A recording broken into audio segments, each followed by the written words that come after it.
How to get logged in into Bank of America. Hey guys, and welcome back. If you want to get logged in to your Bank of America mobile banking or online banking, here are two ways to do so.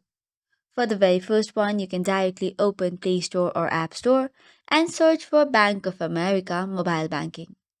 Then you just have to tap and download and install it, and you can get into the login page.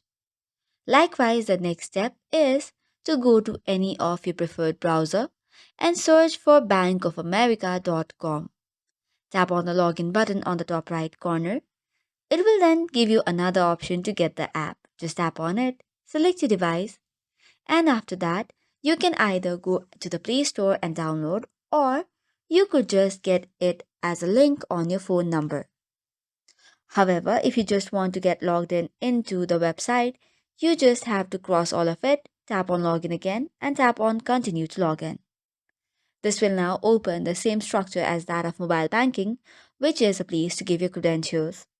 First of all, you need to put up your username and then the password. And after that, tap on login button and you should be good to go. Likewise, if you have forgotten the ID or password, you can reset it as well. So that's all for today's video. For more such contents, do not forget to hit the like and subscribe button. Thank you and keep watching.